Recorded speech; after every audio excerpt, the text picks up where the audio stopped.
No justice. No justice. No justice. What do we want? What do we want? We are the sons and the daughters. We gotta stand up and make it loud. Just like our God told the Pharaoh, let my people go, go. We are a new generation from the ones who have come before. He's calling us into freedom, let my people go, go. We're gonna shine and we shake. Give me a papa glory, make the heavens. If you don't say you know what trouble, let my people go, go.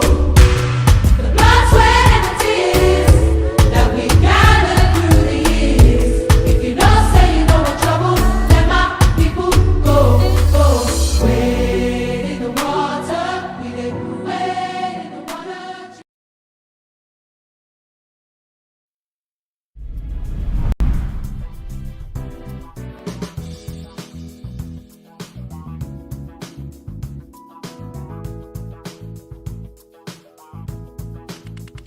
This is the first Thanksgiving I'm here in New York. Over 20 years. I'm just glad to be here with Rev today and to hand out the food. It's a blessing. It's a blessing. It's a blessing. It's Erica Ford, the Peace Doctor in the building. Here at the National Action Network, it's about thanks, it's about giving, it's about gratitude. Welcome to another week of National Action Network Live. And in the words of our great late attorney Michael Hardy, when you hear the cry, no justice, no peace, you know you are where the action is. My name is Nancy Darlene Crawford, and I'm your host for this morning's broadcast. Today, we will hear reports on what NAN is doing across the country and are joined by various leaders of our community and in the nation, bringing to you how you can get involved and get into the action with NAN now. Our keynote speaker today is none other than our president and founder, the Reverend Dr. Al Sharpton.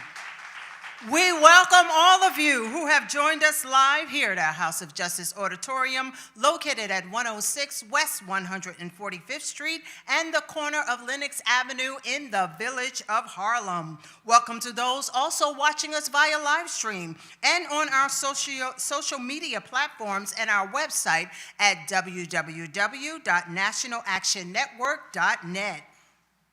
During the Saturday Action Rally, we have a segment here called What's on Your Mind.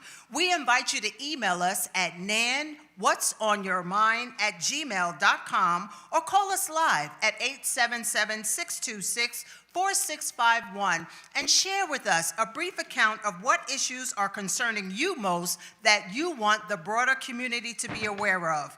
We invite you to call us, email us, what's on your mind today.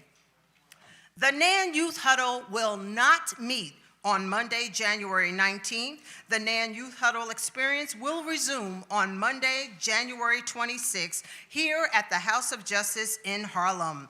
Get into the action and join us at the Huddle.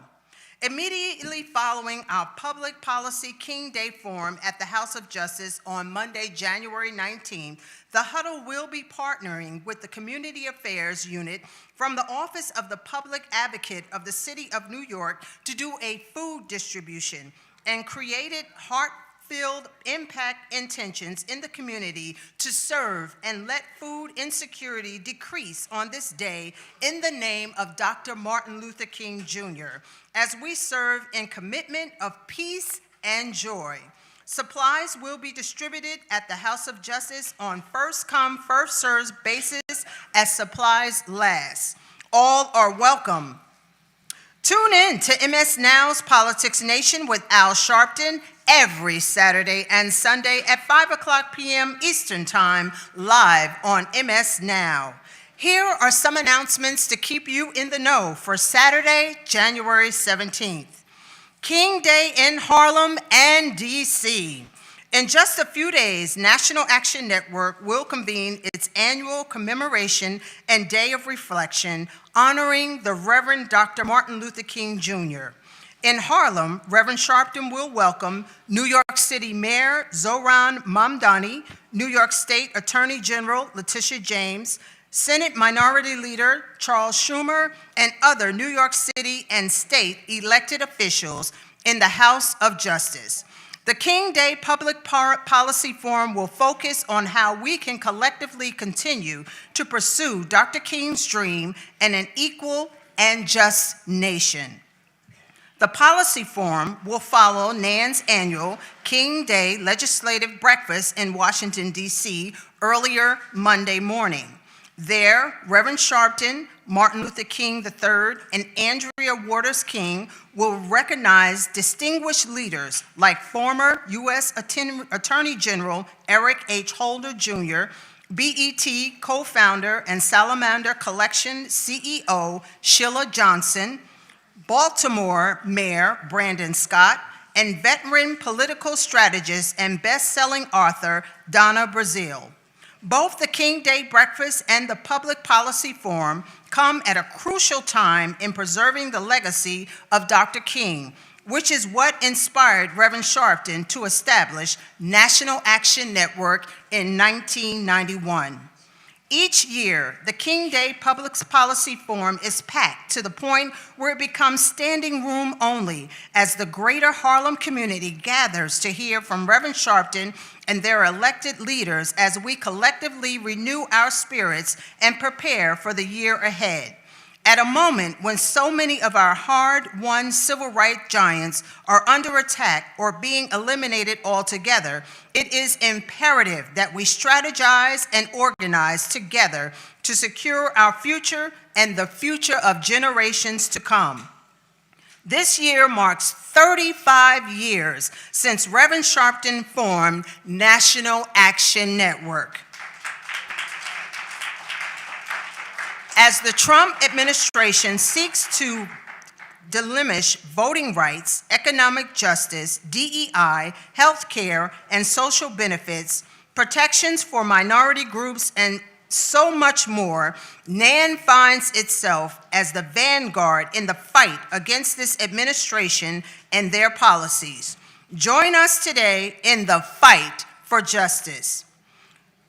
For more information on the King Day Public Policy Forum or King Day Legislative Breakfast, please contact 1-877-626-4651 or visit our website at www.nationalactionnetwork.net. Reflections on Dr. King's birthday. January 15th marked Reverend Dr. Martin Luther King Jr.'s actual birthday, a day where he would have turned 97 years old, were his life not cut short in the most vicious ways decades earlier. On this significant day, Reverend Sharpton and National Action Network honored not only his remarkable life, but his moral clarity. We gathered at the historic Riverside Church in Harlem, the location where Dr. King delivered his Beyond Vietnam speech and warned the nation about the dangers of racism and economic injustice. He spoke the unvarnished truth that there, even when it was unpopular, even when it cost him support, and even when his life was threatened.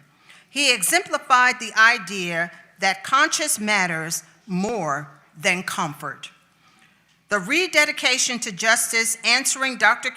Luther King's call in 2026 event at Riverside Church, brought together labor leaders, activists, prominent voices, and members of the community on this powerful day. We recounted his unyielding courage and vowed to continue pressing forward despite the setbacks and the attacks against us. At a moment when immigrants are targeted, civil rights are rolled back, and the social safety net is being dismantled, we are called once again to answer his challenge, not with silence, but with courage, not with retreat, but with resolve. Dr. King's legacy is not a memory, it is a mandate. On his birthday, all of us at NAN vowed to answer the call of what this moment demands of us. NAN launches Ascend HBCU Tour. Reverend Sharpton made a groundbreaking announcement this week as he launched National Action Network's Ascend HBCU Tour, kicking off in Pennsylvania with a host community rally in Philadelphia. The two-day visit featured a historic tour at Lincoln University, an MLK convocation keynote address, and a community awareness rally, which focused on getting out the vote and the voter education engagement in Philadelphia.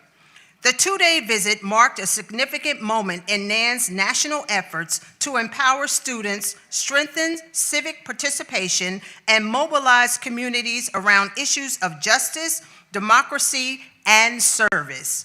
Its launch comes as the country prepares for the crucial 2026 midterm elections, where these very issues will be on the ballot. The impact of the midterms cannot be overstated, as the results can serve as a check on the ongoing federal actions to erase diversity, equity, and inclusion. ICE raids that are terrorizing American cities and the actions that have dismantled civil rights gains dating back decades.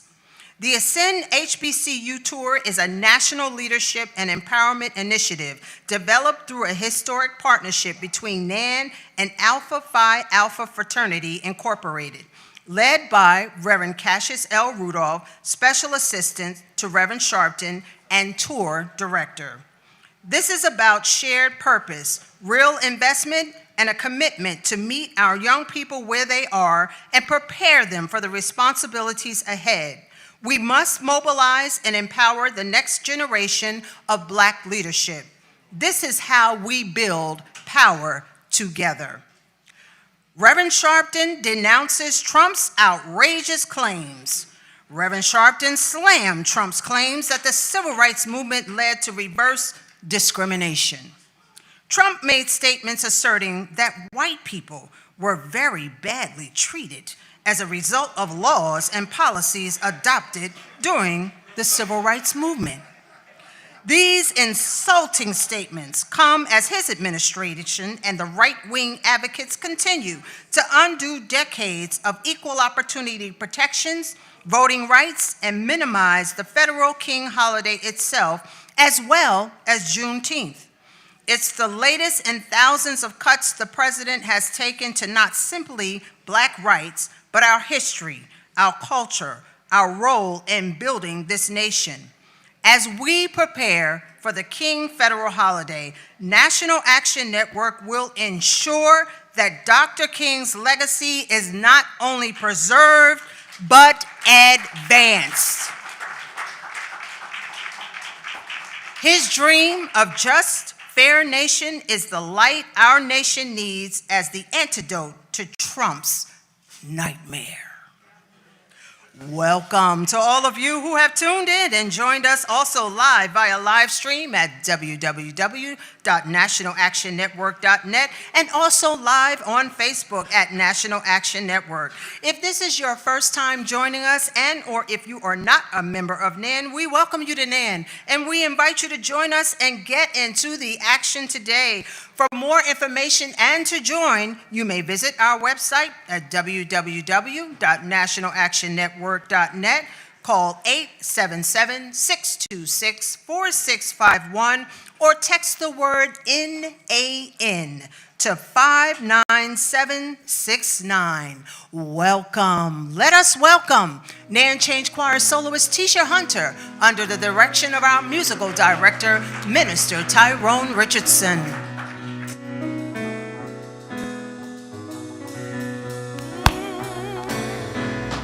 I will sing praises unto our King, yeah. I will sing praises unto our King, yeah. He's the creator of everything. He's the creator of everything. I will exalt him, his name adore, yeah. I will exalt him, his name adore, yeah. Honor and reverence forevermore.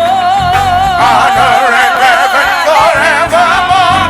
We lift up our hands To our God, to our God, to our God, to our God, to thee we to thee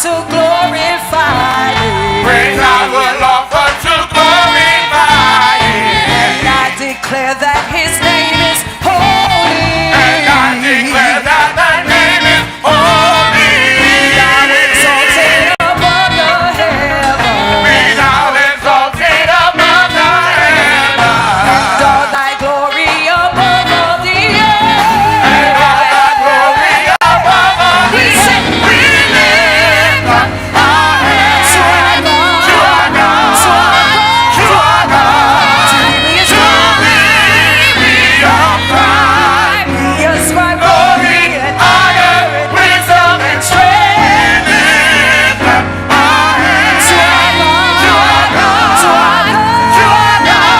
to Thee To thee we ascribe we ascribe glory and honor and wisdom and strength. we worship, We worship, adore you, adore you. we declare, We declare nobody like you. nobody like Say you. we worship, We worship, adore you, adore you. we declare, We nobody declare like you. nobody like Say you. we worship, We worship, adore you, adore you. we declare, We declare nobody like you, nobody like you. we worship, We worship, adore you, adore you. we declare, We declare like you. nobody like Say you. we worship, We worship, adore you, adore you. we declare, We declare nobody like Say you. we worship, adore you, we declare, nobody like you, Nobody like you. nobody like you, Nobody like you. nobody like you, Nobody like say you. nobody like you, Nobody like you. nobody like you, Nobody like you. nobody like you, Nobody like say nobody like you, Nobody like you. nobody like you. Nobody Hey, like you. listen, we worship, We worship, adore you, adore you. Elohim. We declare nobody like you. We worship, We worship, adore you, adore you. we declare, nobody like you. Say we worship, adore you, we declare, nobody like you. Say we worship, adore, we declare, nobody like you, nobody like you, nobody like you, nobody like you, nobody like you, nobody like you, nobody like you, say nobody like you, nobody like you, nobody like you, nobody like you, nobody like you, nobody like you, nobody like you, nobody like you, no one strong, nobody like you, no one big, nobody like you, no one faithful, nobody like you, no one holy, nobody like you, no one righteous, nobody like you, no one righteous, nobody like you. Bring it glory to our God. Yeah. Hallelujah. Soloist Tisha Hunter and the Nan Change Ensemble. Well, it is Saturday, and we do have a line formed here at the House of Justice, and Reverend Stephen Marshall, special advisor to our president and founder, would like to know what's on your mind. And if you believe that there's nobody like our God, can you give God great praise? Can we honor the Lord today for the choir, the music ministry? That was a right-on-time song. Welcome to this week's segment of What's on Your Mind, where the viewers, you, the audience, have the opportunity to share what's on your mind. Please be advised that the comments and the viewpoints do not reflect the National Action Network, but that the individual that shares this morning. Please tell us your name and what's on your mind. My name is Ernest Waters. I'm from the Bronx, all right? A lot of people have been asking about ICE because they wear masks, all right? So I wrote a little something about ICE, but I want to say something to everybody. Pay attention to what's going on. ICE and the Klan go hand in hand, okay? Because they used to come to our houses in the nighttime and wear the sheets and the robes so nobody could understand or see who they was. And now they put masks on their face and they doing the same thing. And the reason they put masks on their face is because these could be somebody's neighbor. These could be somebody's friend. And what they're doing, they offering them $65,000 immediately sign up bonus. So if they sign up, and $125,000 a year. okay? So they get more than the teachers get, and the teachers don't even get paid, and they have to teach us. This is called the Iceman Cometh. ICE and the Klan go hand in hand. Killing people at hand, this is the modern day Klan. They wear sheets so they are not seen. They are masked with their faces so that the Klan go hand in hand. Killing people left and right, killing people day and night, killing people black and white. The hand of the Klan is just like ICE. Whatever you see ICE doing, that's what the Klan do. The Klan used to come and kill us at night. But ICE is coming in the day and the night and doing all kinds of things. So people have to pay attention to what they're hiding their faces so their faces are not seen. Going around, people are being hypnotized, so what is being done, standing on the side of injustice until they stand in front of the barrel of a gun. Sheets and masks on their face, so they are not identified like loved ones standing with tears in their eyes. This administration doesn't care. They want you to live in fear. Look at what's being done. Understand, ICE and the Klan go hand in hand. ICE represents hate in the worst kind. If hate doesn't cease, until then, no justice, no peace. We thank you for that. We have quite a line here, so if you can keep your remarks brief so that we all will have a chance to share. Please tell us your name and what's on your mind. Good morning. This is Dr. Jesse Fields, Harlem Community Doctor. On this weekend of the Dr. Martin Luther King Jr. holiday, what is on my mind is that Dr. King was rooted in nonviolence. We of the National Action Network, led by the Reverend Dr. Al Sharpton, are rooted in nonviolence. Nonviolence for the whole world. And I want to introduce our sister from Nigeria, West Africa. She is truly an internationalist, Rita Nzenwa Okoro.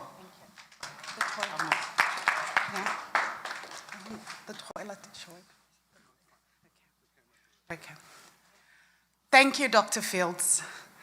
My name is Rita Ezenwa Okoro, and I am an international arts leader from Nigeria. And the word that is, thank you so much. And the word that is on my mind is resilience. These past few days, I attended the International Society for the Performing Arts Congress in New York, where 550 delegates from across the world gathered to reflect on this word, resilience. I heard stories from Gaza, from Native American communities, from the global South, and from Asia. I was moved by how poetry, music, dance, visual arts, and circus arts have become the cushions people lean on to vent, to co-create, and to reflect. Resilience is the capacity to withstand or to recover quickly from difficulties. Toughness, the ability to spring back into shape. The times we are living in demands elasticity, mental, social, financial, and physical bounce-back ability. As a creative culturist who is always thinking of new ways to shape, cultivate, and promote culture through play and intentional artistic innovations, I keep this saying close to my heart. Culture is a place where we meet before knowing each other. Culture makes space for connection. Play is a form of resistance. It is how adults and not just children connect as a people, regardless of our creed, religion, or race. Through our artistic expressions, we can continue to tell truths that provoke people to action. So my question is, how will you begin to perform resilience in a world riddled with hate and fear? Back home in Ogun State, Nigeria, the community of Ogijo has been devastated by lead pollution from informal battery recycling. My heart goes out to their families whose health has been harmed. In response, young people in Nigeria are rising through a movement I convened called Arts Vocacy. Our goal is to raise 1 million youths by 2030 who use their arts for social justice. Thank you. I'm sorry, I'm going to have to hold you there. We have a long line. I'm almost done. We have a long line, and we're going to run out of time. Thank you. Please step up, tell us your name, what's on your mind. All right, I'm Maurice from Brooklyn. I'll be quick. Before I start, I just want to give a shout out to Victor Pate, the Second Chance Committee, on the 21st. All of us are going out there to advocate to make sure that black and brown people don't die in jail while people like the president have 34 felonies and go on to be president with impunity. So we want to make sure that everybody gets a second chance. Now, what's on my mind is Donald Trump and his statements that white people were treated so very badly during the civil rights movement.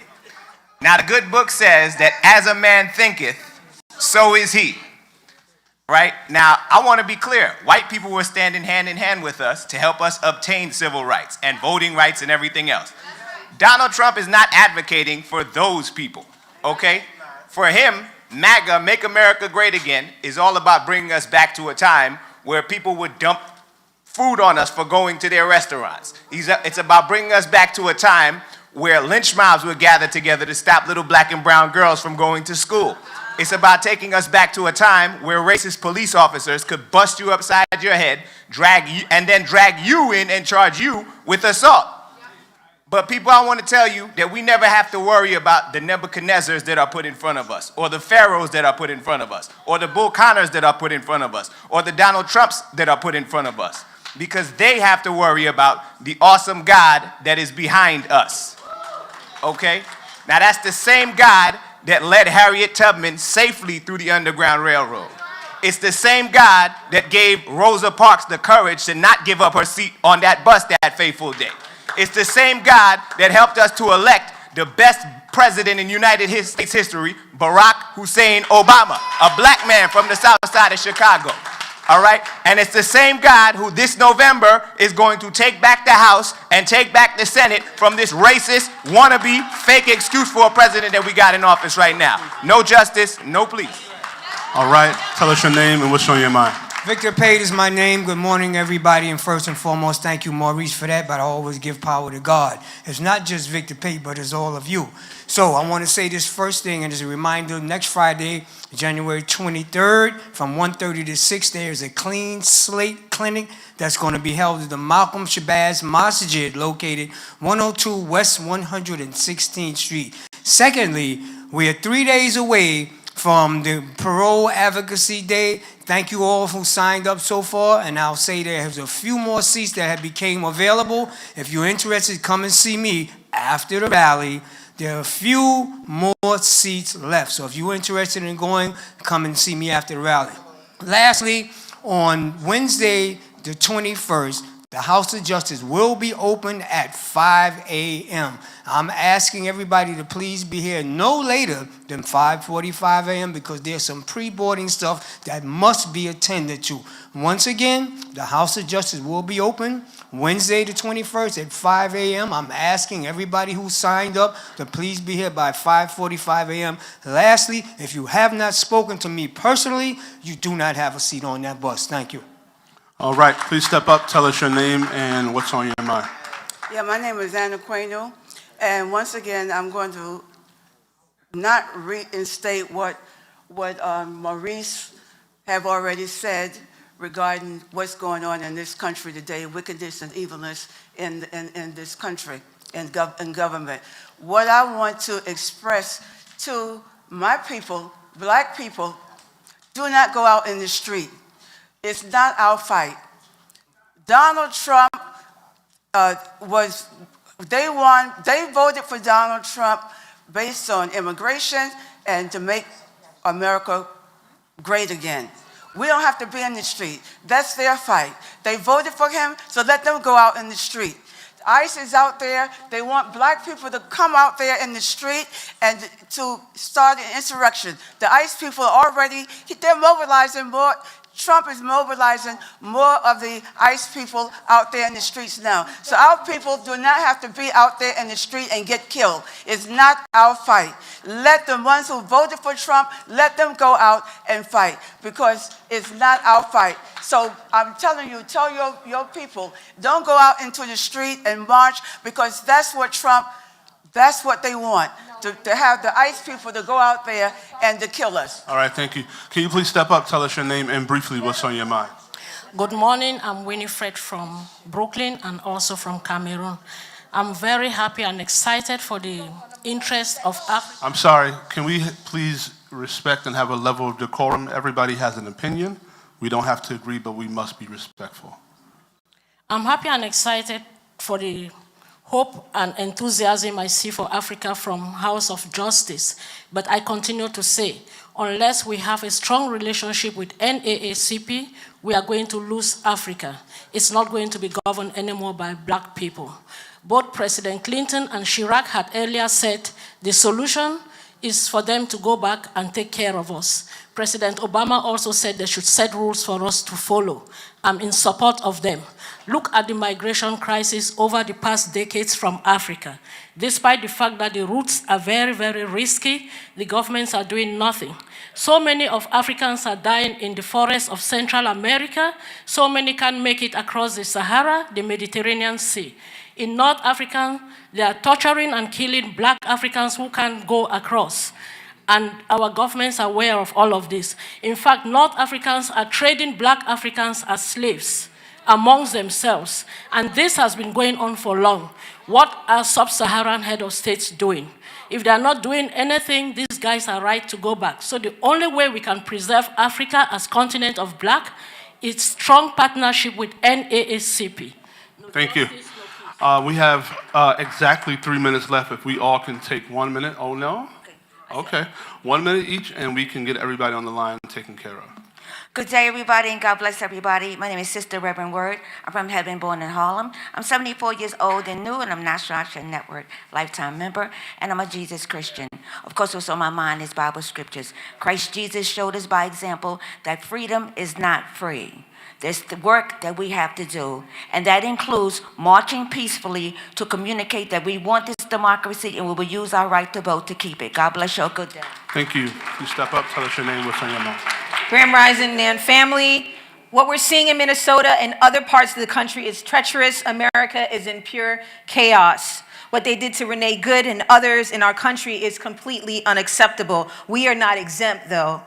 Dr. Martin Luther King said we are tied together by a single garment of mutual destiny. There are similarities to Adolf Hitler as he rose to power in Germany.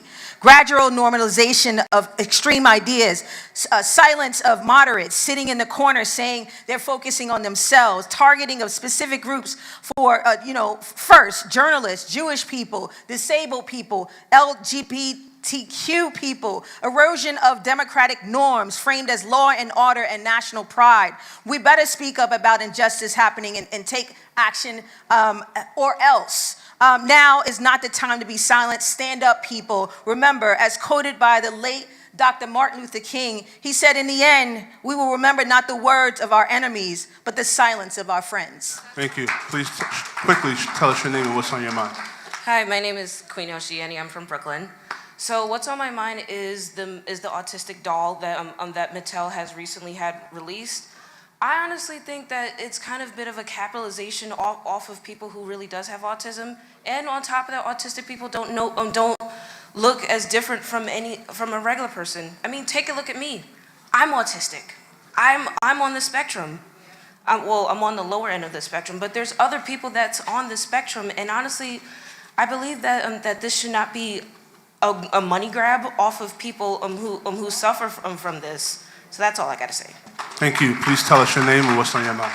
My name is Kaisha, also I'm from Brooklyn. What's on my mind is that I looked up the White House Historical Association, and they show a picture of Lyndon B. Johnson sitting at the table with Martin Luther King, and they're both looking at each other with a solemn look as they signed the Voting Acts. And then they show Lyndon B. Johnson and Martin Luther King sitting in the cabinet, and they show one of them both in the West Wing. So we want to say you don't have to kick us out of the White House. We were already there more than once, and we'll leave more than once, and we'll go back more than once. No justice, no peace. Last but not least, please tell us your name and briefly what's on your mind. Hello, my name is Sarah Nez Jenkins. What is on my mind? What is going on today? It might not be just, but us staying together and standing for a positive cause, that's how change will be brought forth. So I am very grateful for the people that have been there for me throughout my life, have made me who I am today. I keep on, no matter what I'm going through, excelling. I was not raised by my birth parents. I was raised by my uncle, my aunt, and I'm totally grateful for them.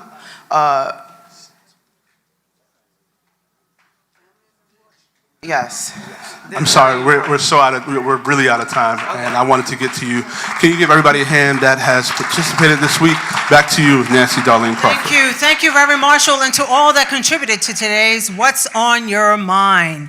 Our members are hard working on the ground to raise issues and making change into reality in this country. To hear more about what our committees are doing right here in the New York City chapter, we take you in the house this week with Chaplain Sandra Mitchell, chairperson of the Housing Committee of the New York City chapter of NAN. Let us welcome her at this time.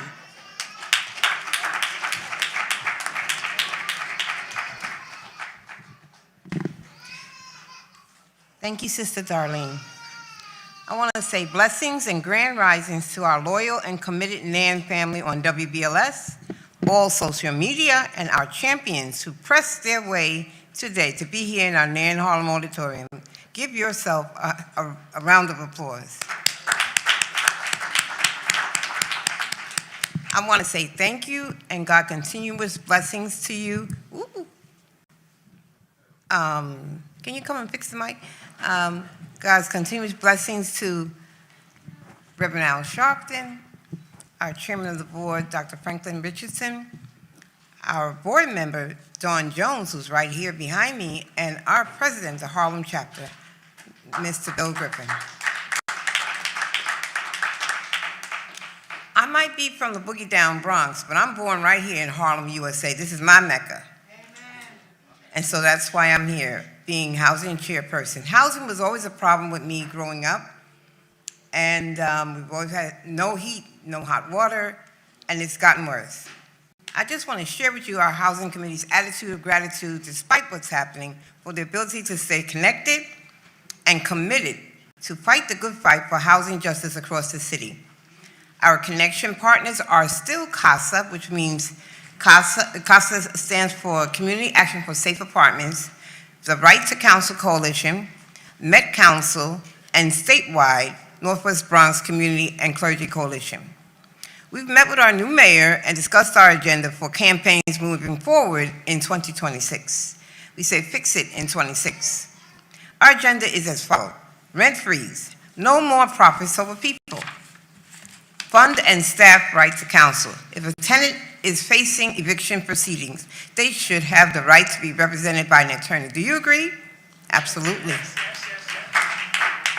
We don't want court-appointed attorneys who get the case 5 minutes before you have to go before the judge. They're not for us. And the third thing is Clean Hands Act. No property owner should be able to evict any tenant while there are violations and repairs that need to be done in the apartment and/or building. We are still doing Court Watch. We will continue to support anyone in the Bronx on Mondays by sitting in on their court case, providing legal advice with our community legal eagles and tenant support agencies. We will be traveling once per month to Albany to meet with our elected officials to advocate and make sure that they are well informed of the housing crisis that have crippled many of our native New Yorkers, forcing many to be ripped from their homes, thrown into shelters, or forced to flee to other states. In worst cases, you see our once happy neighbors wandering on the streets and sleeping in doorways or trains. We invite you all to come to our meetings and learn more about Eviction-Free Bronx, as well as code enforcement, which is the city finding the property owners for non-repair and violations. The city will also come in and make the repairs while forcing the property owner to pay for the repairs. Our next general meeting is Wednesday, January 21st, 6 p.m. to 8 p.m. at 1514 Townsend Avenue in the Bronx. You take the 4 train and get off at Mount Eden. If you need further information about traveling, please see me after the rally, and please see a complete schedule of upcoming meetings on the table at the back. Some of us really need to have strong tenant associations. We need to march, and we need to go to Albany to speak to the elected officials that we have elected. We are their constituents, but we don't go to their offices to hold them accountable. You don't always have to go to Albany. You can go to their offices right here locally in the 5 boroughs. Find out where your elected official has his or her office and make an appointment. And don't go there yelling. Just go there with your agenda. Make it plain so that they can never say they didn't know. So thank you so very much for your listening ear. I have some flyers at the back, and you can always call here at 877-626-4651. We want to see you in the audience, rain or shine, and that's my say. Thank you. Thank you, Sister Mitchell, for that information on the Housing Committee right here in the New York City NAN chapter. Let us now welcome the NAN Change Ensemble.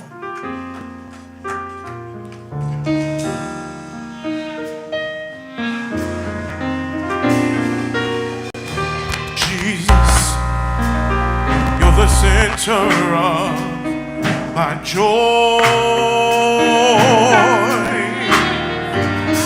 All that's good and perfect comes from you.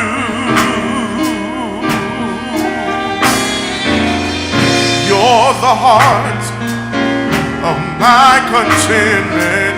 You're the hope for all I do.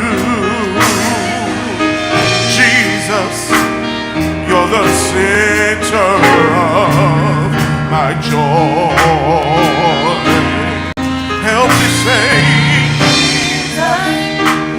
You're the center of my joy.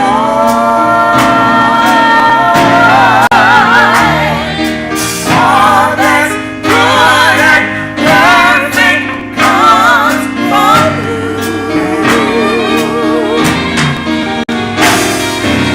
You're the heart of my contentment.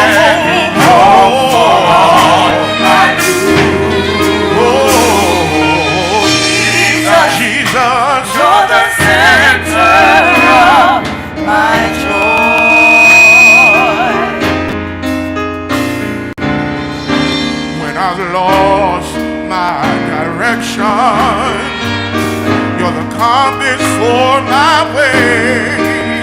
You're the firelight when nights are cold and dark.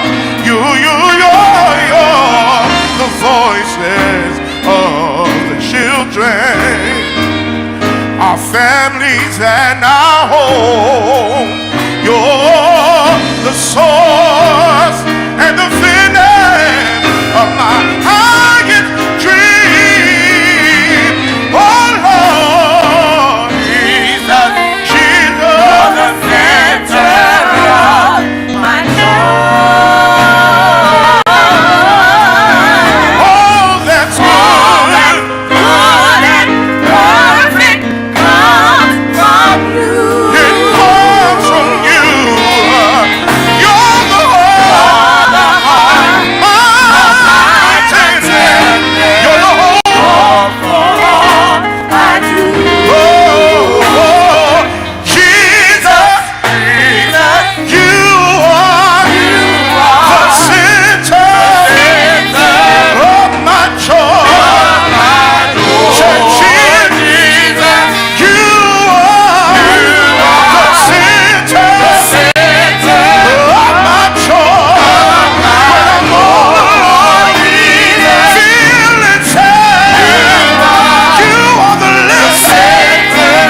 ensemble under the direction of the anointed minister Tyrone Richardson.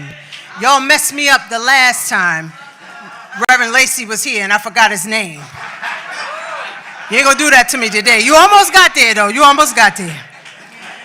Every Saturday, we have an inspirational word coming from one of our leading pastors or preachers from across the country. Please welcome to bring an inspirational word to us this morning. He is no stranger to the House of Justice, Reverend Dr. Alphonsus Lacey, Senior Pastor of the Bethany Baptist Church in Brooklyn. You did it to me, it's your fault. Let us greet him with a warm National Action Network welcome.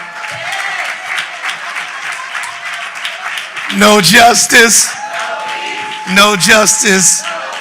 Thank you, Madam Presider, for being able to preside us even in this moment, and certainly to our leader, the Reverend Dr. Al Sharpton, who is certainly my friend and brother and leader, and to the chairman of our board, my pastor, the Reverend Dr. W. Franklin Richardson. I have an assignment, and y'all know what I do. I do what I'm supposed to do. One thing they keep bringing me back, so I don't know if I'm getting it right. It's like, is this a redo? You know, there we go. But mine is the task to be able to challenge and give us a word even for this moment. I want to center us in this moment from a passage of scripture from 2 Samuel chapter 18, verses 28 through 33. And from the New International Version, we find these words. Then Ahimaaz called out to the king, all is well. He bowed down before the king with his face to the ground and said, praise be to the Lord your God. He has delivered up those who lifted up their hand against my lord the king. The king asked, is the young man Absalom safe? Ahimaaz answered, I saw great confusion just as Joab was about to send the king's servant and me and your servant, but I don't know what it was. The king said, stand aside and wait here. So he stepped aside and stood there. Then Cushite arrived and said, my lord the king, hear the good news. The Lord has vindicated you today by delivering you from the hand of all those who rose up against you. The king asked the Cushite, is the young man Absalom safe? The Cushite replied, may the enemies of my lord the king and all who rise up to harm you be like that young man. The king was shaken. He went up to the room over the gateway and wept, and he wept. He said, oh, my son Absalom, my son Absalom, if only I had died instead of you, O Absalom, my son. Word of God for the people of God. God, we thank you even for this sacred moment of preachment. We pray now that you would hide me behind your cross, that all of you and none of me may be seen and heard. In the marvelous name of Jesus Christ, we pray. Amen. Amen. Today we honor the life and legacy of Dr. Martin Luther King Jr. But I want to put a holy question on the table. Are we celebrating a person or continuing a purpose? That's the question. Because it's easy to applaud courage after it has been safe. It's harder to practice courage while it is still costly. On the threshold of a new year and on this Martin Luther King celebration weekend, we are apt to forget the meanings behind memorials.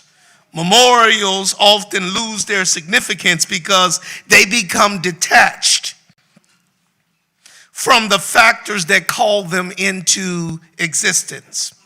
Carl Wendell Hines Jr. penned these words that I say every Martin Luther King weekend. Now that he is safely dead, let us praise him, build monuments to his glory, sing hosannas to his name. Dead men make such convenient heroes. They cannot rise to challenge the images we would fashion from their lives. And besides, it is easier to build monuments than to build a better world. So now that he is safely dead, we with ease consciousness will teach our children that he was a great man, knowing that the cause for which he lived is still a cause. And the dream for which he died is still a dream, a dead man's dream. Here in our text, David is waiting at the gate for news because his son is in rebellion with them, and he gave them a task: do not kill my son. And now somebody has to tell the king that his son has died. I tell you what, it's difficult when you got to tell somebody bad news. I got bad news this week. My brother, Clinton Miller, passed. And when I got the call, they told me to sit down. It hurts.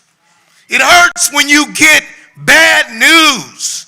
Nobody wants to receive bad news about any situation. And here, David's son has died, and somebody got to tell the king that his son has died.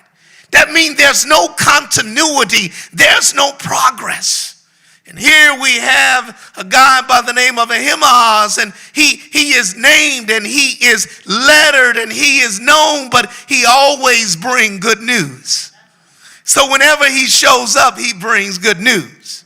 But Joab tells him, no, sir. You cannot deliver the message today because you do not have good news. And then you know who he looked for? He looked for a Cushite. Somebody looked like me. Somebody of burnt skin. Somebody with no name.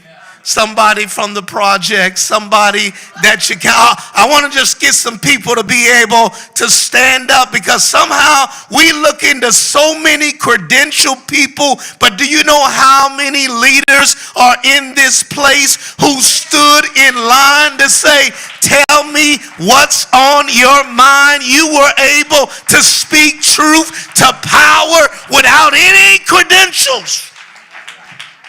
And here, what we saw was the person that was credentialed.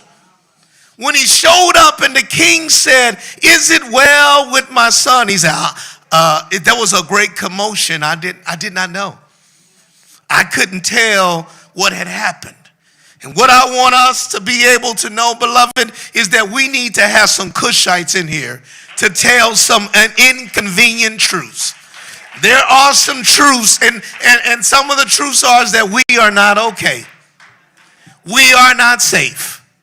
And let me drop this. This ain't on my notes, but there's some ICE people in here.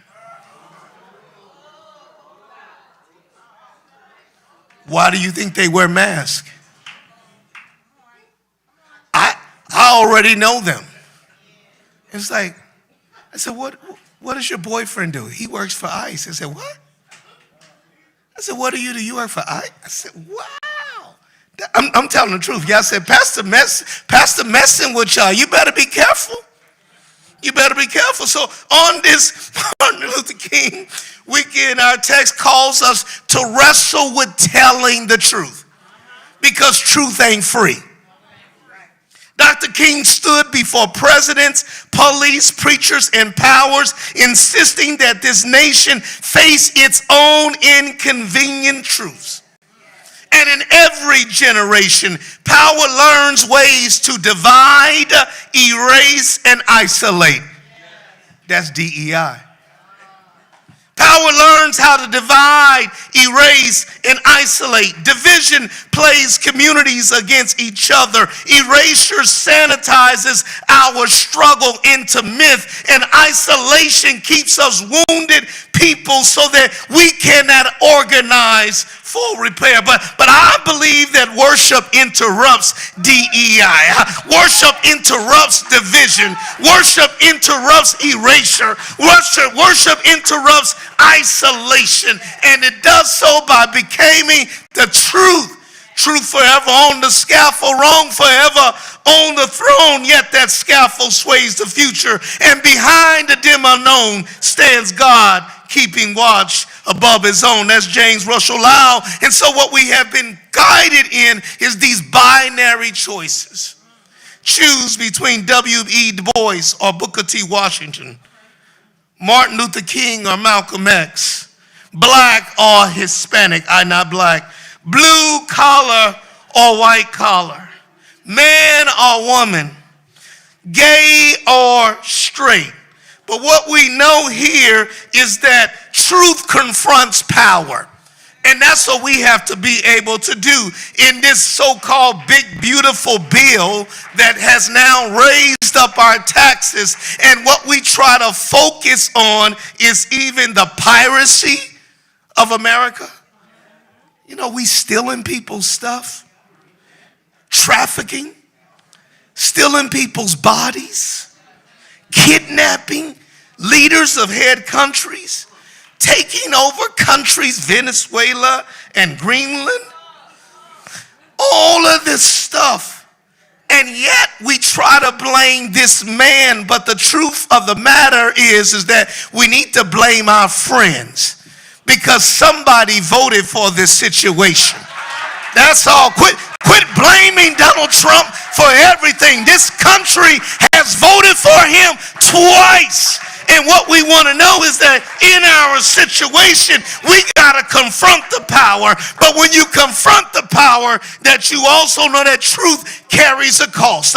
You can't tell the truth without somebody condemning you, without somebody attacking you, without somebody being able to have you pay the price. And the Cushite had to pay the price because Ahimaaz could not. But lastly, truth calls us to healing. See, when we understand truth, it interrupts our false celebrations. As we're about to celebrate the 250th anniversary of this country, when you tell the truth, it ought to interrupt your celebration. It should expose the cost of your victories. Truth then is not just an accusation, it is an invitation for us to fix this situation. So what I want to let you know, beloved, we are the ones we've been waiting for. I'm not afraid of the truth. Truth is not beautiful. Truth is not pristine. But if you will be a Cushite and tell the king his son is dead, and what are we going to do that the king's son is dead? This is the word of God for the people of God. And we all say together, thanks be to God. Thank you, Reverend Dr. Adolphus Lacey. There we go. Let us now welcome the Nan Change Choir.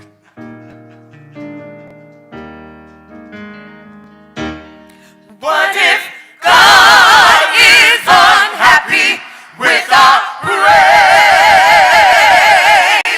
What if He is not pleased with the words we say? What if He takes away His love and His Spirit from above?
direction of our musical director, Minister Tyrone Richardson. Good morning, good morning, good morning. Welcome to National Action Network Live on 107.5 WBLS. Let us now welcome our president and founder, the Reverend Dr. Al Sharpton.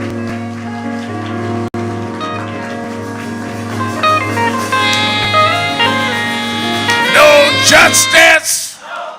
No justice. No justice. No justice. What do we want? What do we want? What do we want? When do we want it? When do we want it? When do we want it? When do we want it?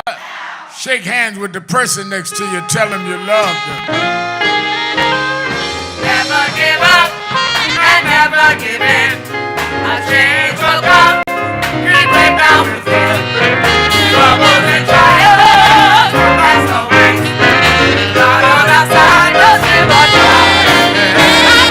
Hold on, be strong. A better day is coming and it won't be so long. Yes, change will come. Change will come.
Change will come.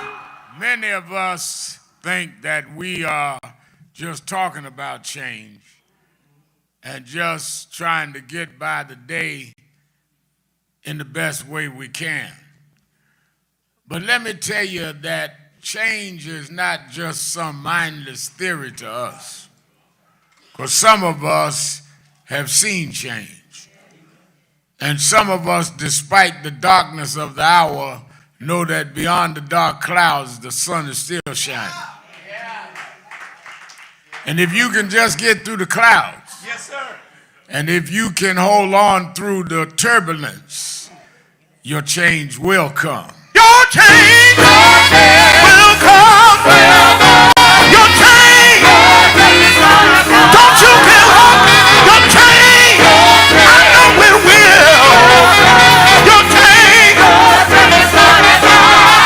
Change will. Change will come. Change will come. Change will come.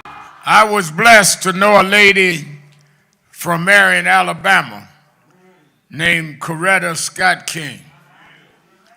Ms. King told me one day, she said, Al, I got to know Mrs. King well because I work closely and still do with her son, Martin Luther King III. She said, Al, I know sometimes you get a little discouraged. We were in the middle of some crisis. She said, but let me tell you something. I was born in Alabama, and my husband, Martin, was born in Atlanta, Georgia. Martin couldn't go to the public schools. They had to go to the colored school, Booker T. Washington's elementary school.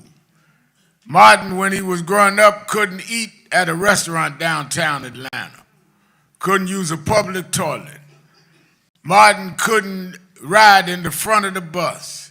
She said, but in about 2 weeks from now, do you know that all those schools will be closed? And do you know that all the banks will be closed? And do you know the jails that they put Martin in for marching, the jail bail it gets off because it's a federal holiday named after Martin.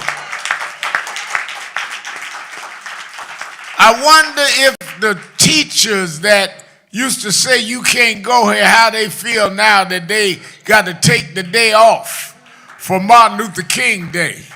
If you don't give up, if you don't give out, if you keep on marching and keep standing up, your change will come. Your change will come. Your change.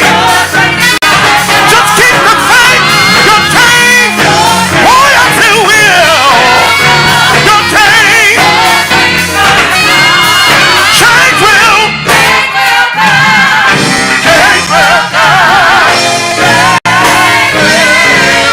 Oh, your change will come. Your change. Just keep the faith. Your change. Hang on in there. Do it. Your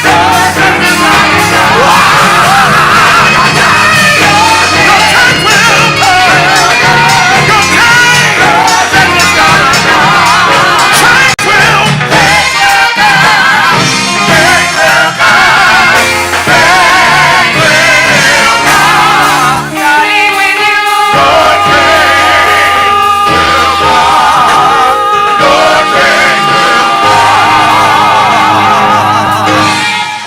National Action Network Change Choir, give them a big hand. Give them a big hand. Certainly we're happy to be with you another Saturday morning for the Saturday Action Rally. For you that are live in the House of Justice, 106 West 145th Street in the village of Harlem. And for you that are listening live on WBLS 107.5 in New York, and you that are watching us around the world on Impact Television or on National Action Network.net or NAN YouTube. We're on some of everything now. We're happy to be with you to give our report on where the action is. Give a hand to our presider, Sister Nancy Darlene Crawford. Hand to our Minister of Music, Minister Tyrone Richardson. Give our band, Chris Garland, Raymond and Guy Jenkins, and Brother Malcolm Seal. Give them a hand. And certainly we want to give a hand to my pastor, gave us inspirational word this morning. Give a hand to one and only Reverend Dr. Adolphus Lacey. And I don't mean doctor, you know, preachers call each other doctor. He real earned doctor. So when I say doctor, I mean doctor. He ain't like Tony. Well, Tony just a patient. I got to get you early because you wasn't here last week, so I'm going to double up on. In fact, Tony, you need to join Bethany. But that Sunday, I want to baptize Tony. I got to hold him down a little longer than most folks.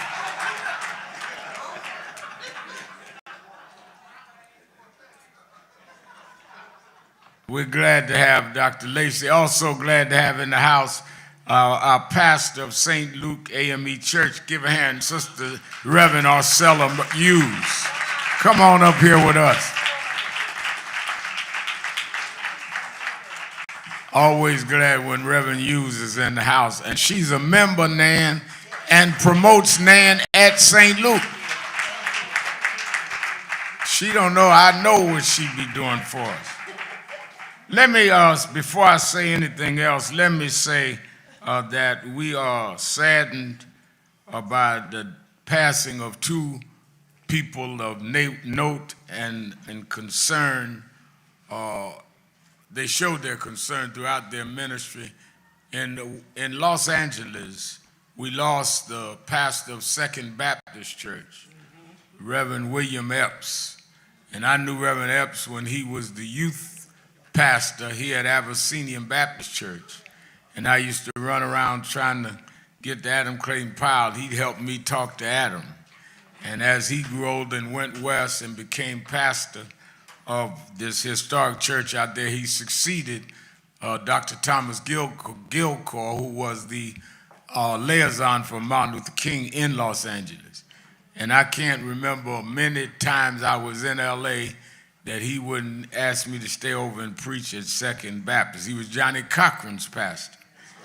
And we certainly give our love to his family. He's a great man. I called him about 2 weeks ago. I heard he was in hospice, and he answered his cell phone.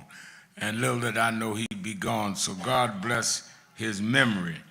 Then we lost in Brooklyn a young brother that I knew well, loved. We preached for him. Many of us know. I know my pastor Lacey knew well, Reverend Clinton Miller, who is was pastor of Brown Memorial Baptist Church on Washington Avenue. A young just passed this week. And so I give our certainly condolences to his family and to the Brown Memorial family. Let me say that we in brighter news want to salute. I was glad I was part of the viral surprise birthday party for Reverend Bishop Dr. Herbert Daughtry, 95 years old.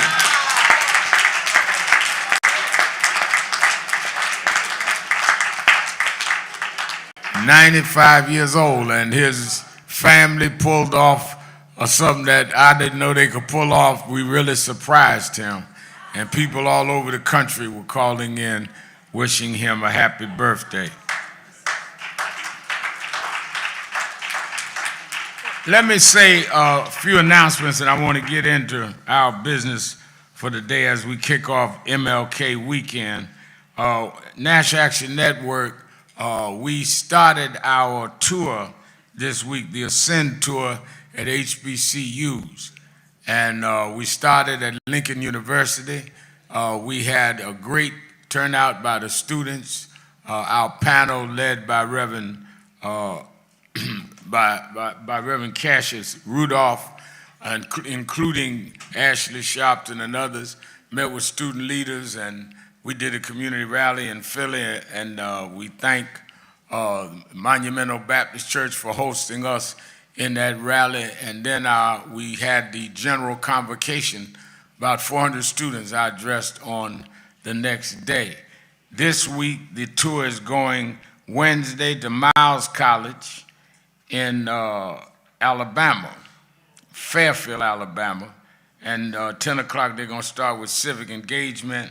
Then they go to Montgomery, Alabama, and they'll be at the Hutchinson Missionary Baptist Church. Alabama State University students, Reverend Thomas is hosting that on the next day, on Wednesday, at 6 p.m. They'll be there in Montgomery, and then Thursday going to University Chapel, the MLK Room in Tuskegee University. So we're covering Miles College, Montgomery, and Tuskegee this week. The idea of this, Pastor Lacey, is that we're doing 14 cities and 14 HBCUs between now and National Action Network's convention. And we want to carve out about 300 leaders, young leaders, that we want to bring to the convention and help build the next generation of activists and the next generation. I'm going to do about 3 or 4 of the cities myself, but they're going every city, and we're proud of that development, and you ought to give them a big hand. Give them a hand. talking about the convention. The convention is April 8th through the 11th here in New York at the Sheraton. It is free, and but you should register. Every year, people stop me in the hall. Ramal, I can't get in the workshop. Did you register? No. If a room fills up, we go by the list to let people in. And we have a lot of people already committed. I'm not releasing the names for another 10 days, 2 weeks. I like people that sign up that don't know the big shots coming. But they coming.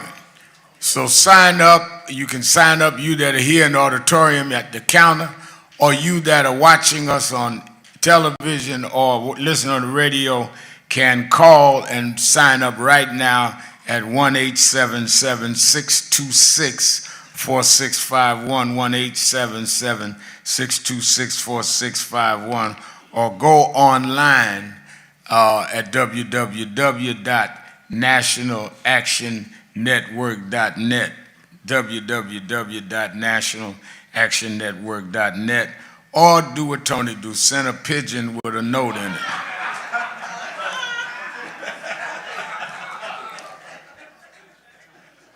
This weekend is Martin Luther King weekend. And let me say this, there are forces that want to make this the last federal holiday for Dr. King. I want y'all to be real clear on this. And I'm not exaggerating. Because there was a policy in the national parks services that on Martin Luther King Day and Juneteenth, you could go to any of the national parks free. Donald Trump stopped that. And you got to pay now to bring your family to the park on those holidays. But he kept Flag Day because that's his birthday. There are moves to try and discredit Dr. King. If there ever was a time that you need to be at every King observance and celebration, you need to show up in numbers to show we will not let them take away our federal holiday.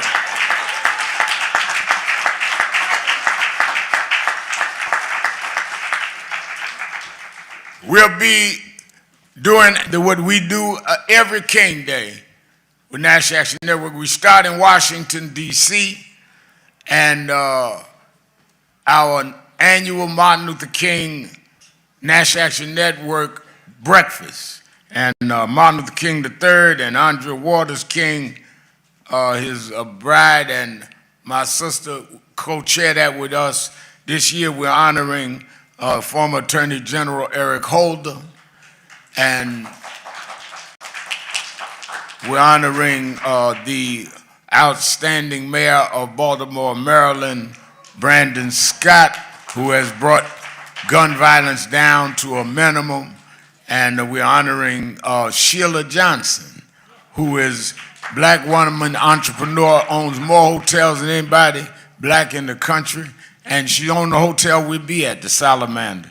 And then she's a co-founder of BET with her former husband, Bob Johnson. And then we're honoring Donna Brazile, the political strategist. Then we fly back to New York. We're going to be here starting 1 o'clock sharp. That means don't come 12:30 looking for a seat. We're going to start 1 o'clock sharp. What we've done is every year, and National Action Network will be 35 years old in March. Very few organizations lasted 35 years and don't take any city, state, or federal money. We take no public money so that if we want to protest somebody or jump on somebody, they can't cut us off because they didn't cut us on.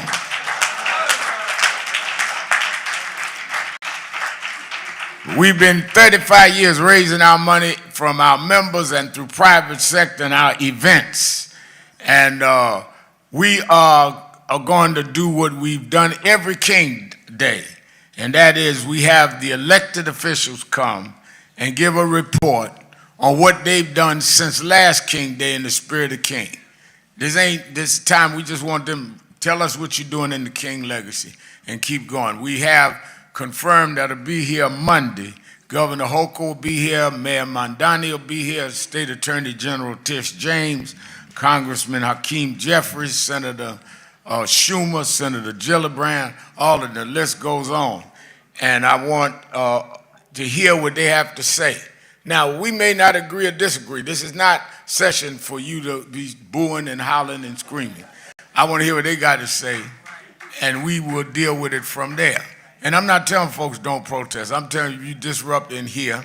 You ain't got to worry about them. You got to worry about me, because we will have a way of dealing. We want to hear them, because there's stuff need to be done in this town that we need to know what is their intent, what is their record, and where are we going from here. So 1 o'clock on Monday, which is King Day, I told them to post 1982.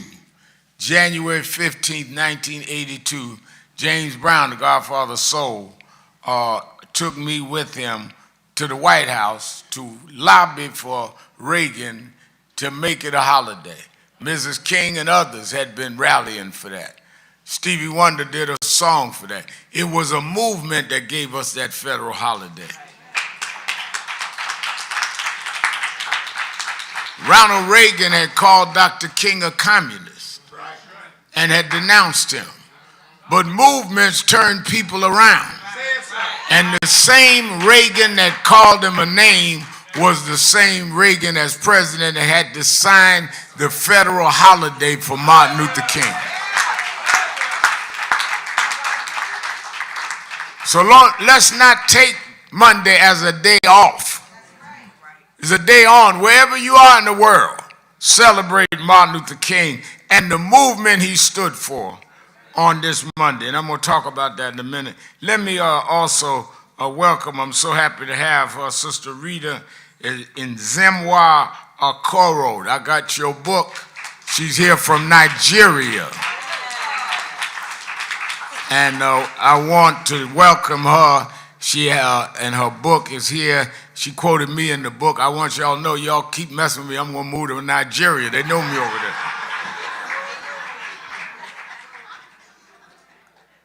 Let me say one of the things that I am happy to see is someone with a track record and an innovative that has become now the chancellor of schools in New York City.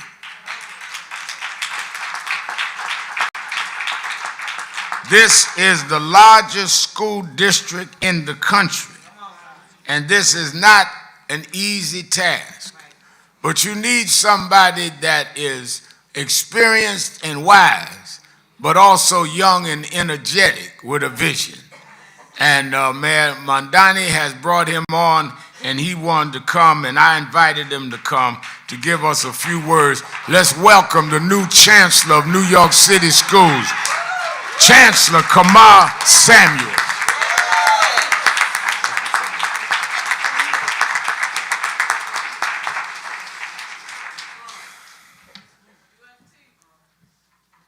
UFT, solidarity, all the time.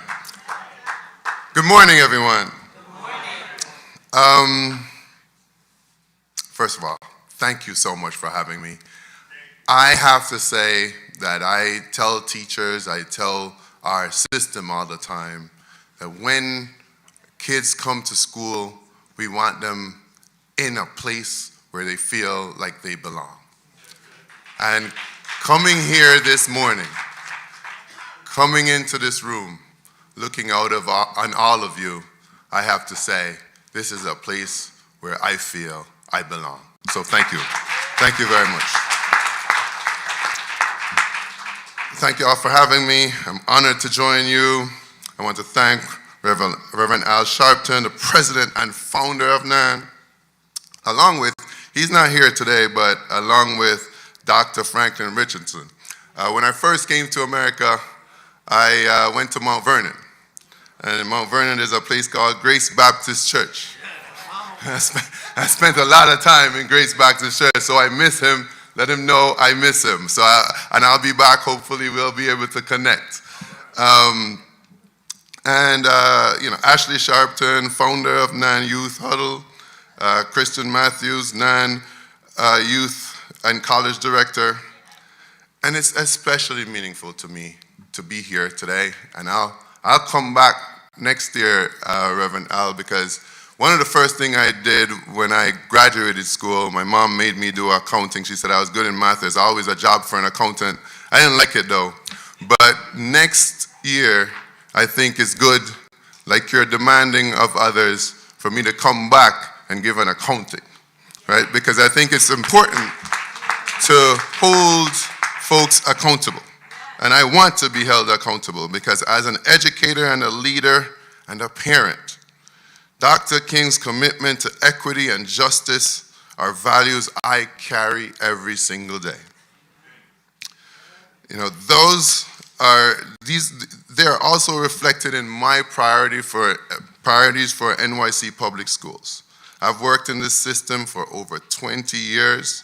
This is my life's calling. I've been a teacher, principal, superintendent, and an NYC public school parent. And I believe every child deserves schools that are safe, that are rigorous, and truly integrated. And when I think about rigor, I think about what it means to ensure that it's as important today as it was in 1964, in 1863, in 1619, that all of our kids are able to read on grade level, and because that's going to be what propels them into a career and a life that is truly, truly meaningful. Look, we also need to make sure our schools are physically and emotionally safe, right? And that when our kids come to school, and especially our boys, they can express their emotions. That is very, very important, especially in this time. Because oftentimes, we don't listen to our children. It's really hard to be an adult, but sometimes it's harder to be an adolescent child. With all the distractions, with everything that is happening, we need you, and we need your prayer. We need your attention. We cannot disregard and not listen to our children. And finally, I want to say, I believe schools need to be truly integrated, because when they are not, they are often forgotten. They are not given the resources that they need. And also, our kids are not really able to attend and access the wonderful city that we have, right? And some folks, as we know, have been cut out of what the lovely resources that we have. And as a chancellor, I'm going to put forward policies. I'm going to work directly with communities to ensure that no more will our most vulnerable kids, whether they're just coming from on a bus from Texas, or they've been here for generations, but no more will our most vulnerable children be left out and cut out of an amazing education. And so I don't want to go too long here today, but I leave you with this. This is Dr. King's Day and Dr. King's weekend, and Reverend Al, I am committed now. I got to go look at my calendar. I got to get on more events this weekend. But Dr. King said, intelligence plus character. That is the goal of true education. Because we got a lot of intelligent people out here these days. A lot. Yes, sir. And we have to make sure that when our folks become really intelligent, that they have the character that we can all be proud of. So thank you so much for having me this morning. I am engaged, I feel belonging, and I'm ready to take on the rest of the weekend and the rest of the year. Thank you so much. Give him a hand, Chancellor Samuels. And certainly, his Chief of Staff, Kenita Lloyd, used to work here at NAN. Y'all know Kenita. Give her a hand. let me say that a couple of things that are of deep concern to us this week. What is going on in Minneapolis, Minnesota is a disgrace. What they have done is really turned Minneapolis into a police state. On my television show this evening, I'm going to be dealing a lot with Minneapolis. I'm going to have on the senator from Minneapolis, Tina Smith. I'm going to have former Attorney General Eric Holder on. I'm going to have others on. Because if they can do the illegal acts under ICE that they're doing in Minneapolis, they will do it all over this country. This resistance, first of all, these marches, and our field director, National Field Director, Reverend Toon, has been talking daily, 2 or 3 times a day, to people on the ground. And we are available to go in when needed. But at the same time, we do not want to the Trump people use us coming in as an excuse to escalate. Because they want to blame something on somebody. But they have a real grassroots movement of many grassroots groups. I've been talking to Attorney Armstrong, myself, and others on the ground that we can support. Let me tell you, to kill this woman in cold blood and then lie about it is wicked and blasphemous. And I hope every reverend, every preacher, priest, imam listening to me will talk about it tomorrow morning. Because this is beyond politics. This is wicked.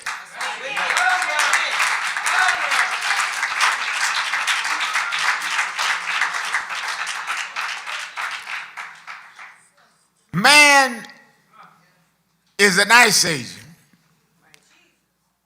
Puts his smartphone in one hand and a gun in another hand and films himself in this encounter where all she says is, "I ain't mad at you, dude." Who, if he was under threat, would be cell phone, would be on his smartphone? If he was under threat, then why was he calm enough to be filming this back and forth? Then shoot the woman unarmed who had dropped her 6-year-old kid to school, went back by to see what they were doing to her neighbors, and shoots an unarmed woman. And let me tell you this, we have been saying it for years. If it happens on one side of town and it happened on another, we were there 5 years ago fighting for George Floyd, a black man who was killed with a knee in his neck. Now we're standing up for a white woman. Because once you let lawlessness go, it don't matter if you're black or white. You can hit me today, it'll hit you tomorrow.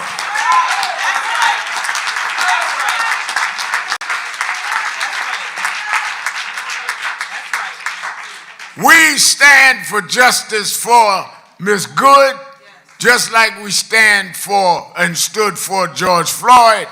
And we're saying that for the president to respond by saying someone will send more ICE agents in.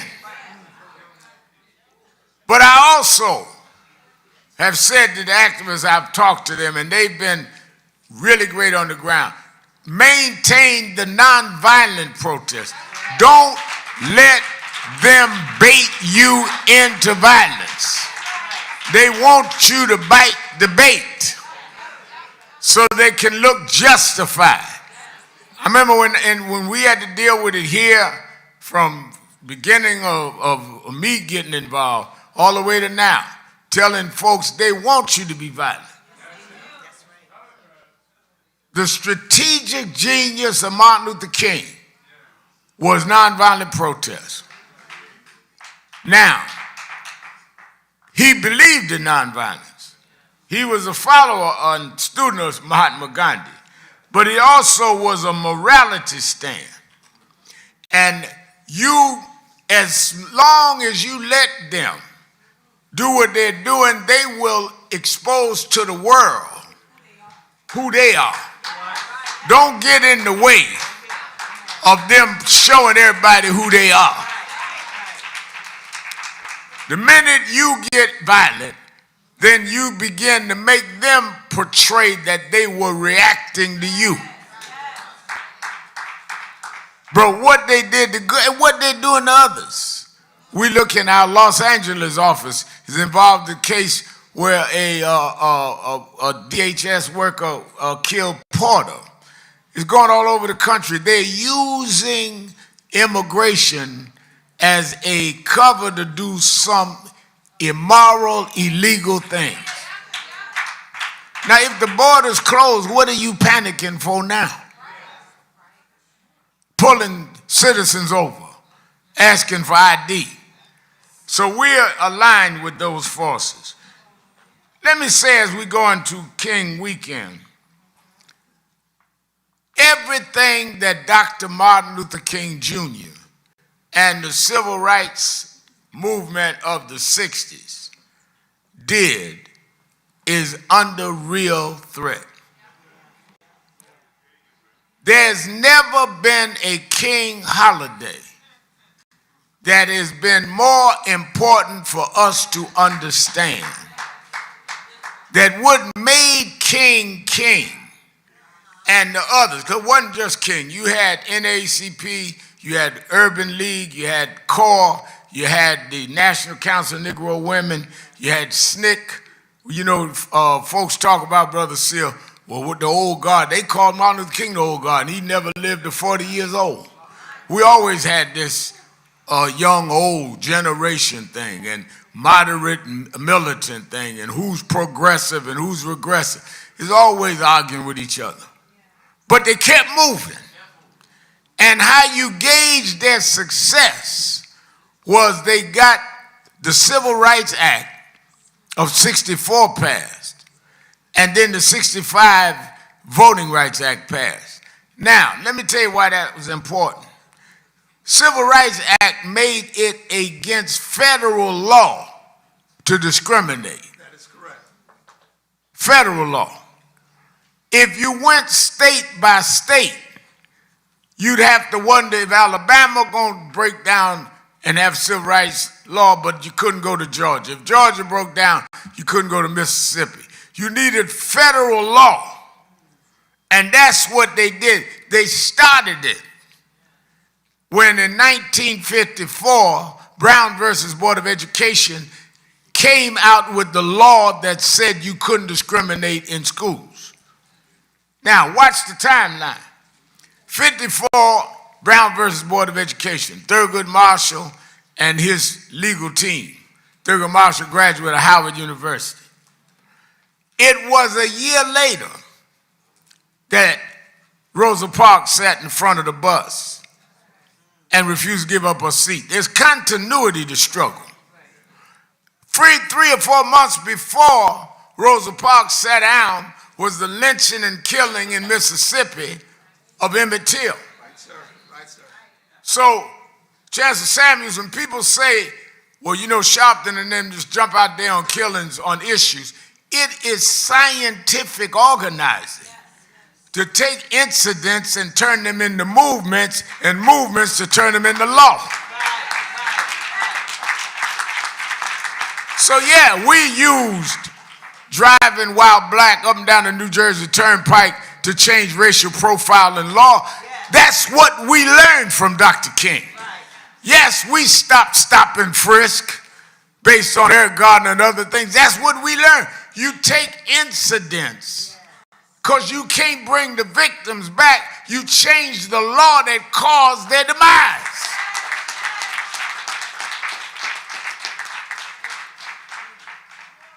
Don't forget, they're getting ready to celebrate later this year. I was talking about this the other night in Philadelphia.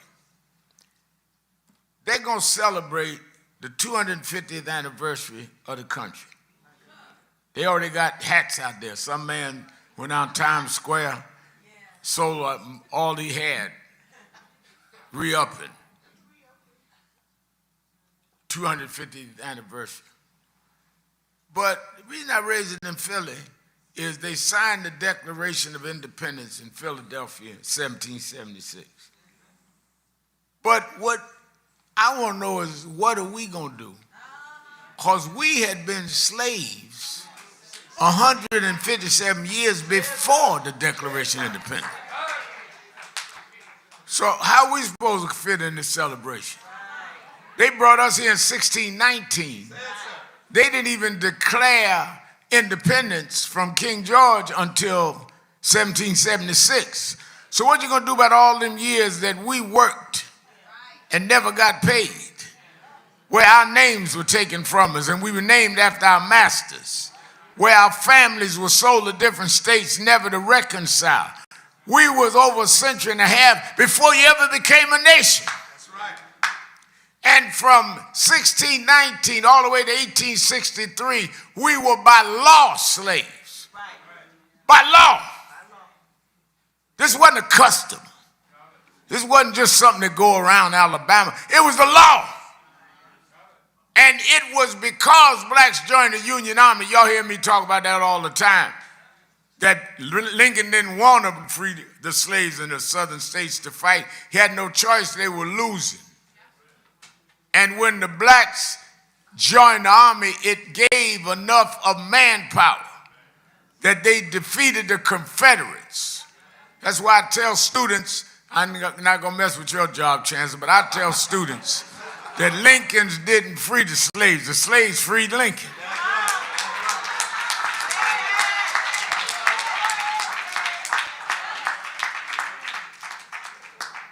Lincoln signed the Emancipation Proclamation January 1st, 1863, slaves are free. Now watch this. You walk off the plantation. That was the first watch night meeting we had. Because we were waiting to see the clock strike 12. Right, sir. And we walk off the plantation. But you walking off to what? You've been slaves 246 years. You got no money because you made no wages. You have no education because it was against the law for you to read and write. If they caught a white teaching you how to read and write, they'd prosecute him. You had no family because they sold you all over the country. So you walk off to what? The only thing we had was our ability to come together and congregate and form the black church. Come on, sir. Come on, sir.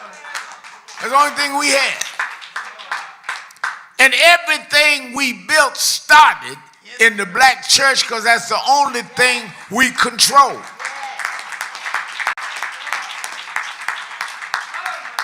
Black banks started there. Black fraternities started there. Black colleges started there. Black politics started there. Because we only owned our church. That's why if you go from 1863 to 1963, it was the Southern Christian Leadership Conference. The black church, led by Reverend Dr. Martin Luther King. Our leaders in our history have always been spiritual leaders. Reverend Dr. Martin Luther King, Reverend Congressman Adam Clayton Powell, Minister Malcolm X. You are not going to stand up to the man here unless you believe in a higher power than the man.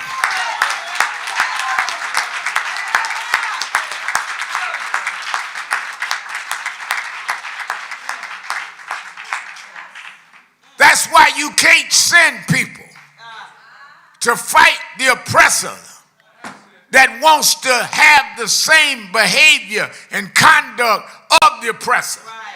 You sending imitators in rather than liberators in.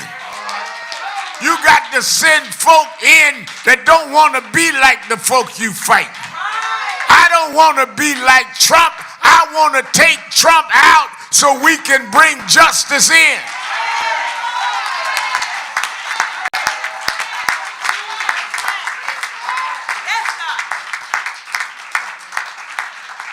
Problem we have is we have too many blacks that crossed the color line, that was broke down by Dr. King and Rosa Parks and others, that wanted to be like the folk we were fighting, to change white exploitation with black exploitation ain't liberation. No, sir.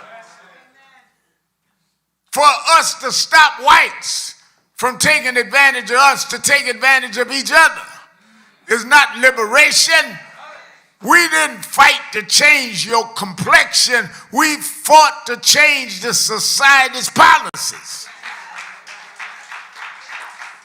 I remember when they killed this young boy out in Queens, day before his wedding, Sean Bell. And we marched. They got a movie out on it now on called Aftershock. It's on one of them live streamers. And I think it's on Showtime.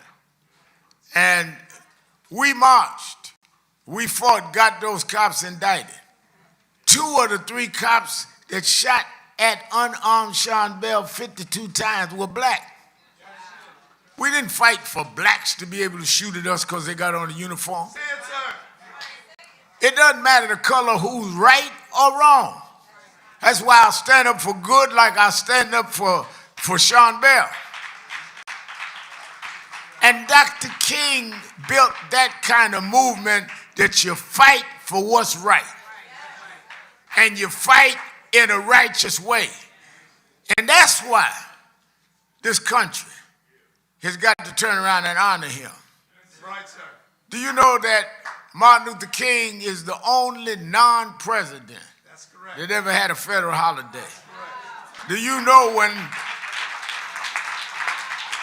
I bring my grandson to Washington and you have 4 memorials, you have the Washington Monument, you have the Jefferson Memorial, you have the Lincoln Memorial, and Martin Luther King.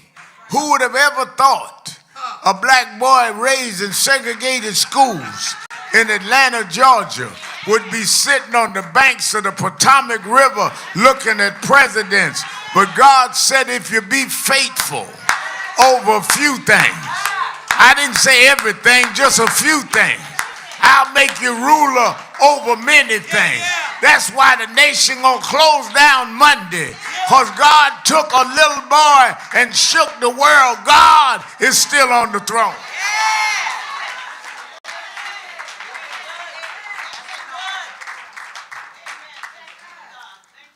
The strength that it takes is you got to know you're going to win anyhow. You ain't holy enough. You ain't saved enough till you can look defeat in the face and proclaim victory anyhow. I remember when I was growing up, Daddy had left. I'll let you go on this because the chancellor busy, he got to go, so let me wind up. Daddy had left, we were on welfare living out Brownsville, East Flatbush, and Mama used to make me all the time. I was a boy preacher. She said, I don't care what you preach, say your blessing and say the 23rd Psalms. And I just memorized it because it's just something, but a lot of us don't listen. David was a shepherd boy. David wasn't a big shot. David wasn't in the lineage of the king. Shepherd boy. And he went from shepherd boy to warrior to king. And in the twilight of his life, Tisha, he sat down and said, y'all want to know how I did this? Because the Lord. Well, I shall not want. Read it, say it again. You wasn't in the Lord is my shepherd. I shall not want. The Lord is my shepherd. I shall not want. Well, how are we going to do a budget, Reverend, to go to HBCU? The Lord is my shepherd. I shall not want. He maketh me to lie down in green pastures. He leadeth me beside the still waters. He leadeth me beside the still waters. He restoreth my soul. He restored my soul. You know we're going to get some complaints. Some of y'all ain't ever going to stop complaining. Some of y'all gonna beat us down, but he restored my soul. And he restored so much that what? He leadeth me in the path of righteousness. Lead me in the path of righteousness. For his name's sake. You get me upset and angry, of course, I've got to stay in the path of righteousness for his name's sake. And yea, though I walk through the valley of the shadow of death. Now, this is where it gets deep. They're going to threaten you. I was stabbed one time leading the march. I've been under police protection. They called up here, including last year, they were going to kill Sharpton. But I can walk through the valley and the shadow of death. Somebody said, Reverend, you need more security. Well, that's all right, but I can walk through the valley and the shadow of death and fear no evil. For thou art with me. Why? Because thou art with me. I ain't by myself. I got my rod. And thy staff. And my staff. They comfort me. That comforts me. And let me tell you something else. They had me downtown with some bankers the other day. I thought about how when Obama was in, he had me at a state dinner chancellor at the White House. And some of the Republicans that had denounced me on the Senate floor sitting there looking across the room and me at the state dinner with the president and the head of the IMF. And I thought about how Mama used to make me read 23rd Psalm. He prepared a table before me in the presence of my enemies. Thou anointest my head with oil. And then he anointed my head with oil. My cup runneth over. My cup, y'all. Sometimes I know I'll get y'all embarrassed because I'll be jumping up and down, but my cup runneth over. Surely goodness and mercy. I don't care what you think of me, surely. I don't care what they write about me, surely. I don't care what lie they tell, surely. Goodness and mercy. Goodness and mercy. Goodness and mercy shall follow me all the days of my life. And I'm going to dwell in the house of the Lord forever. That's why Dr. King would march looking at bullets and sing, "We shall overcome." A lot of y'all thought that was some song we should stop singing, but you never look death in the face. You never face ridicule. Can you imagine folks that against the law was for them to even use a toilet? But they say, "We shall overcome." Deep down in my heart, I do believe we shall overcome.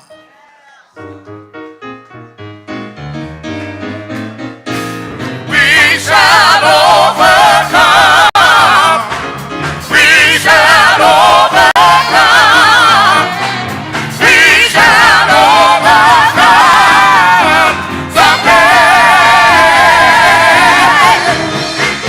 Deep in my heart, I do believe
Everybody's singing. Everybody's singing. Everybody's singing.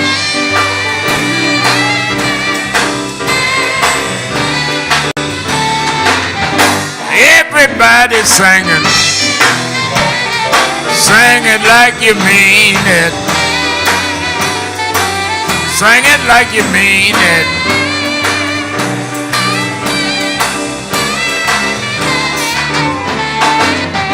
Everybody's singing.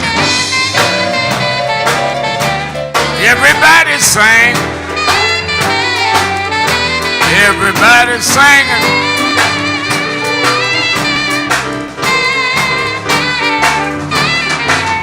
I'm opening the doors of the movement. There may be someone here today in the auditorium. You hear us on the radio, you watch my TV show, but you never became a signed member of National Action Network.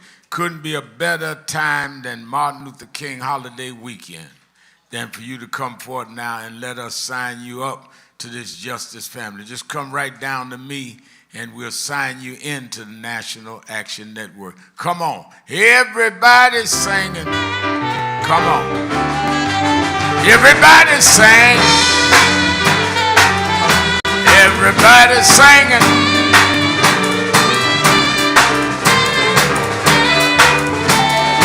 Sing it like you mean it. Sing it like you mean it. Sing it like you mean it.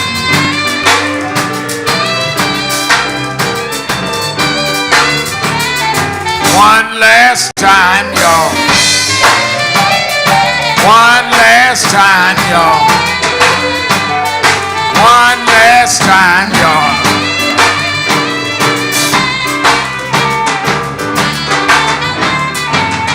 Everybody's singing. Everybody's singing. Everybody's singing. Come on. We want justice. We want justice. We want justice.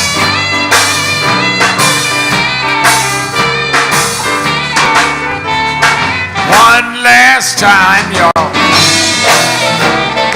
One last time, y'all. One last time, y'all.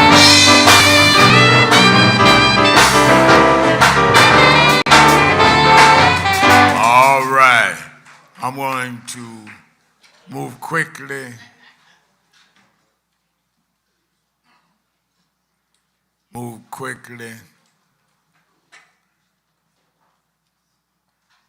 I'm going to raise our offering.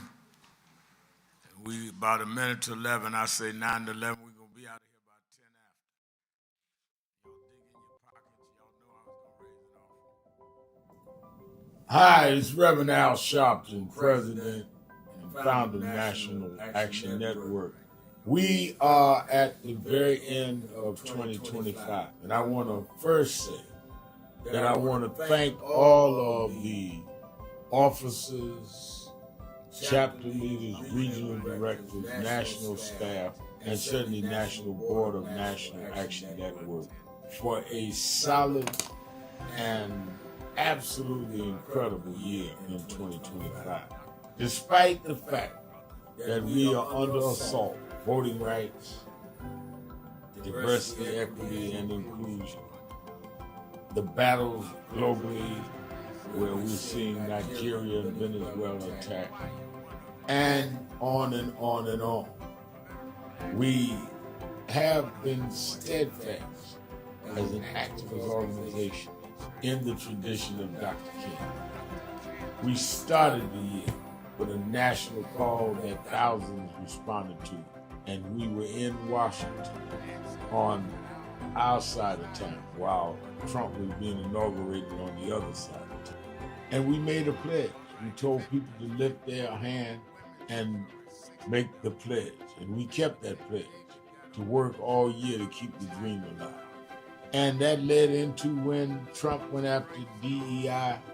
We supported some that were boycotting, and we started boycotting, something that had never happened. We said we're going to go buy from those that have committed to keep DEI, and went in several cities around Costco's and Sharpton. We've now bought stock in other companies. We're going to shareholder meeting and demand they continue DEI. We've had a sensational national action at a convention covering the span of activity, from political empowerment to education, to how we deal with the black church, how we deal with black women development that has to deal with both discrimination based on gender and race. And of course, we came to Wall Street by the thousands and marched in late summer on the anniversary of the March on Washington. And people thought you could not get people out, and they came from all over the country. And we marched on Wall Street and had an enormous turnout. The only mass black march, black-led march this year. We had a lot of protests, a lot of marches. I salute all no King's marches and all. But the black called black organization march, to welcome everybody, we had white, black, everybody there, was our march on Wall Street in August. And then our Triumph Award and on into our fall agenda of organizing, mobilizing. We've expanded. We've started chapters in about 12 new cities. So I am proud of what we've done this year, but it's only the beginning, because our very rights are under attack, and they're not even being quiet about it. They want to revoke the Voting Rights Act. Section 2 may fall with this bill. They want to end the Civil Rights Act of '64. That's what the end of DEI is about.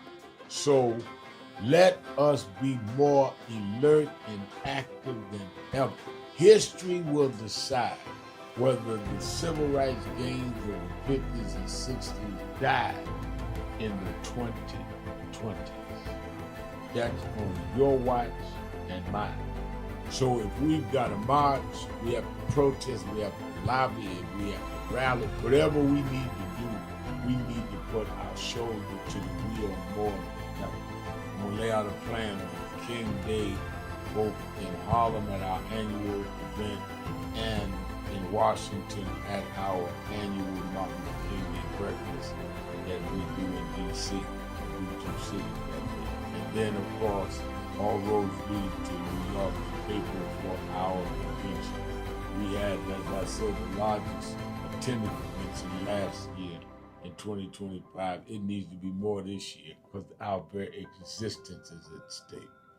We also are closing our negotiations on a new headquarters, our national headquarters that befit our mission. I'm so excited about it, but I can't give you details. We're just about ready to sign the contract, but it will be something that will last longer than many of our lifetimes. So we came alive in 25, despite a hostile administration, despite the fact that a lot of people were intimidated and spooked into silence. We came alive in 25. Now we have to straighten out tricks in 26. I need you, we need each other. Let's do this. All these tricks, don't forget, Trump only won by 1.5%. He is trying to act like he has a mandate. No, he has a mission, Project 2025. We have the mandate that we can't let them undo what has been done. And we must even go further for the empowerment of all people.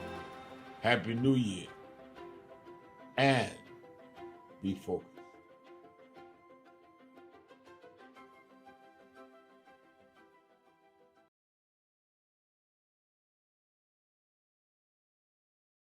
To go again, members, be here at 11:30.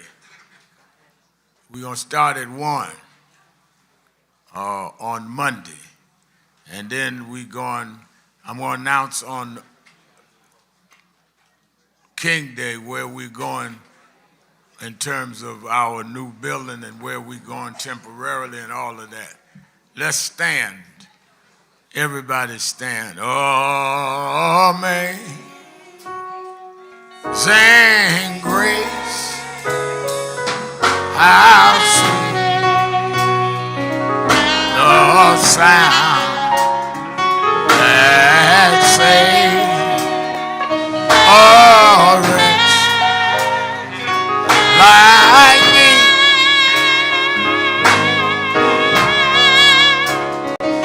I once was lost, but now I'm found. Was blind, but now. Repeat after me. We're an African people, robbed of our names, our language, our families, our self-respect. But we shall rise, never to fall again. Up, you mighty race. We can accomplish what we will. No justice, no peace. No justice, no peace. No justice, no peace. Shake a hand with the one you're next to. Shake hands with me before you go.